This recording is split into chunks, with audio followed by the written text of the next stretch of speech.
오늘은 악을 심판하시는 하나님이라는 제목으로 말씀을 나누겠습니다. 오늘 본문에 등장한 두 환상은 하나님께서는 반드시 악을 심판하신다는 내용을 담고 있습니다. 성전을 짓는 이스라엘 백성에게 성전의 재건과 함께 반드시 필요한 것은 영적인 회복이라는 것을 말해주고 있는 것입니다. 하나님은 사랑이시며 동시에 공의로우시고 거룩하신 하나님이십니다. 하나님의 사랑은 악을 심판하시고 제거하시는 사랑이십니다. 회복을 위한 과정에서 반드시 필요한 것은 바로 죄의 제거입니다. 오늘 본문의 두 환상을 통해 이스라엘 백성의 죄악을 명확하게 드러내시고 그 죄악의 내용을 구체적으로 밝히십니다. 그리고 그 악을 어떻게 심판하시는가를 말씀하고 계십니다. 이것은 하나님께서 반드시 그 악에서 돌이키라는 기회를 주시는 것입니다. 이를 통해 이스라엘 백성들이 회복의 축복을 영원히 누리고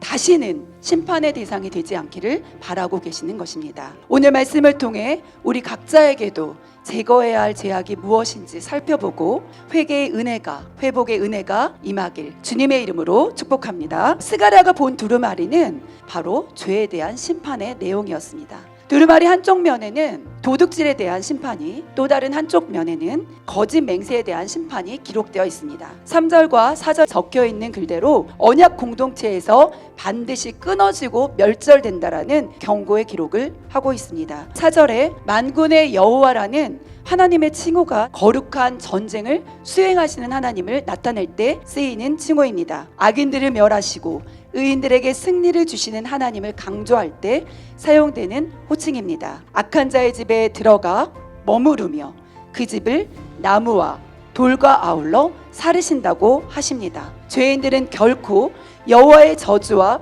그 심판으로부터는 피할 곳도 숨을 곳도 없음을 말해주고 있습니다. 사랑의 하나님은 최후의 심판을 행하시기 전에 우리에게 회개할 기회를 주시는 분이십니다. 그리고 끝까지 오래 참고 기다려 주시는 분이십니다. 그러나 회개하지 않는다면 결국에는 심판을 행하십니다. 하나님의 사랑은 공의로우심을 기억하고 하나님을 두려워함으로 악을 미워하고 악은 모양이라도 버려야 할 줄로 믿습니다. 두 번째 환상에서는 에바라는 큰 바구니 속에 여인의 모습이 등장합니다. 여인이 상징하는 것은 모든 인간 안에 있는 악을 의미한다고 볼 수 있습니다.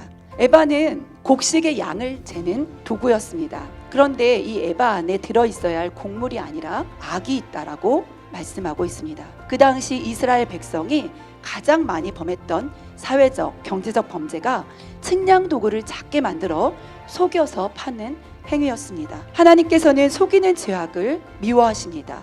때때로 우리는 세상의 악한 흐름을 따르지 않으면 먹고 살기 힘들지 않을까라는 두려움에 빠지곤 합니다. 그러나 하나님의 말씀으로 살 수 있다라는 믿음을 가지고 진리를 선택하는 삶을 살아야만 합니다. 스가랴 5장의 환상은 죄에 대한 하나님의 심판과 그 죄를 제거하시는 하나님의 의지를 너무나 명확하게 보여주고 있습니다. 악을 심판하시는 하나님을 기억하시고 하나님을 경외하며 오늘 하루도 죄악을 멀리하는 복된 하루가 되시기를 주의 이름으로 축복합니다.